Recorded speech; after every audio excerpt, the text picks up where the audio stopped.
Assalamualaikum warahmatullahi wabarakatuh. Halo, balik lagi. Sekarang kita di part yang keempat ya.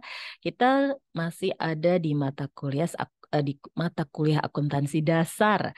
Eh, Materinya kita masih ada di akuntansi manufaktur. Oke, sekarang kita masuk ke contoh soal untuk laporan beban pokok produksi PT Kalkulasindo. Jadi ini adalah sebuah produsen dari kalkulator yang bertempat di Bandung. Jadi di akhir September 2022 ini menyajikan laporan posisi keuangan sebagai berikut. Ini kayak begini ya, di soalnya itu adalah dapat jurnalnya seperti ini. Kemudian kita mengerjakannya ada tambahan informasi mengenai jurnal penyesuaian, ayat-ayat penyesuaian yang harus kita masukkan dulu, dibikin dulu jurnal penyesuaiannya, karena ini kan sudah jadi jurnalnya, tapi kemudian ada informasi tambahan di akhir September 2022. Oke. Kemudian kita lihat ini, oke. Nah, kita lihat di sini di akhir bulan September ada tambahan informasi bahwa perlengkapan kantor yang tersisa itu 44.000. Kita lihat di dalam jurnalnya, awalnya perlengkapan kantornya itu 52.000, tapi di sini ada keterangan perlengkapan kantor yang tersisa di bulan September 2022 itu adalah 44.000. Bagaimana cara menghitungnya? Kita lihat dulu, 52.000 dikurangi 44.000 sama dengan 8.000. Maka jurnal penyesuaiannya adalah biaya pemakaian perlengkapan kantor 8.000 dan perlengkapan kantornya 8.000. Seperti itu ya teman-teman ya. Cara untuk menuliskan jurnal penyesuaian di akuntansi manufaktur. Kalau ada di sini perlengkapan kantornya berapa, kemudian ada keterangan di jurnal penyesuaiannya bahwa yang tersisanya hanya 44.000, maka yang terpakainya berapa biayanya? Maka kita tinggal tuliskan 52 dikurangi 44 sama dengan 8.000. Maka biaya pemakaian perlengkapan kantor dan perlengkapan kantornya adalah 8.000. Paham ya? Oke, kita masuk ke yang B. Yang B adalah persediaan barang jadi dari pada akhir bulan September. Nah, ini ada yang spesial, jadi teman-teman harus menghafalkan rumus dari jurnal penyesuaian di akuntansi manufaktur. Di akuntansi manufaktur, untuk persediaan barang jadi, itu nanti ada jurnal yang namanya ikhtisar rugi laba. Dicatat ya. Nah, sedangkan kalau untuk barang proses dan barang baku nanti ada ikhtisar produksi atau BPP. Jadi beda ya. Kalau untuk barang jasa nanti ikhtisarnya rugi laba. Kalau barang proses dan barang bahan baku itu nanti ikhtisarnya adalah ikhtisar produksi. Oke, kita bahas dulu yang untuk B. Poin B, barang jadi pada akhir bulan September. Ini jadi dulu nih. Jadi barang jadi kita hitung, dilihat di sini 158.000. Nah, cara menuliskannya kita bikin jurnal dulu. Ini rumus nih, teman-teman silakan dihafalkan rumusnya. Ikhtisar rugi laba dan persediaan barang jadi di awal. Di awal tuh berarti yang di sini. Kita fokus ke jurnal yang di awal dikasih sebelum penyesuaian. Kita lihat di sini sebelum disesuaikan, ini jumlahnya 158. Maka kita tulis ikhtisar rugi laba di bagian debitnya 158 dan persediaan barang jadi awal 158. Paham ya? Oke, kemudian kita lihat lagi jurnal berikutnya yang harus kita hafalkan di jurnal penyesuaian manufaktur.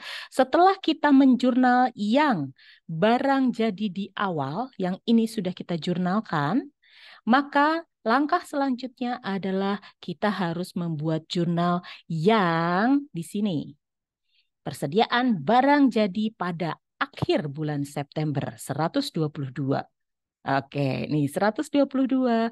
Kita tuliskan persediaan barang jadi akhir. Kalau ini awal ya. Kalau yang ini akhir. Kalau akhir kita ambil dari mana? Dari sini. Dan ikhtisar rugi laba 122. 122. Paham ya? Bisa paham kan? Oke, kita sekarang masuk ke yang C. Yang C tadi seperti yang saya sampaikan, kalau yang barang jadi itu rumusnya tadi dengan ikhtisar rugi laba. Kalau yang barang proses atau yang poin C dan juga poin D, yaitu barang baku atau bahan baku, maka itu rumusnya adalah dengan ikhtisar produksi atau BPP. Nah, cara nulisnya gimana? Kita lihat dulu. Persediaan barang proses, barang dalam proses atau BDP atau barang proses ya. Itu teman-teman tulis 46.000 itu sama apa? Ikhtisar produksi 46.000 dan persediaan barang dalam proses awal 46.000. Yang ini kita masukin dulu. Kemudian langkah selanjutnya sama seperti dengan yang barang tadi ya, barang yang sudah jadi. Tapi di sini hati-hati, di sini persediaan barang dalam proses akhir dan ikhtisar produksi. Ini bukan ikhtisar rugi laba. Hati-hati. Oke? Nah, kalau di sini ikhtisar produksi berapa? Kita lihat yang dari sini. Nih, tarik sini 32.000, 32.000. Paham ya? Kalau yang ini tadi yang di bagian atasnya itu dari sini. Oke. Ini sorry saya salah salah bulannya ya, tolong diignore. Ini adalah bulan September. Oke. Oke, kemudian kalau yang ini tadi dari mana? Dari sini. Kita tulis dulu yang bagian aslinya dulu yang awal, kemudian kita jurnalkan juga yang akhir. Paham ya teman-teman ya? Oke, kita lanjut ke poin D. Poin D, persediaan barang baku nih, atau bahan baku pada akhir bulan September. Kita fokus di sini persediaan bahan mentah atau bahan baku di awal itu 72.000. Maka sesuai dengan rumus ikhtisar dulu produksi atau BPP 72.000 dan persediaan bahan baku. Nih, yang di awal 72.000. Paham ya?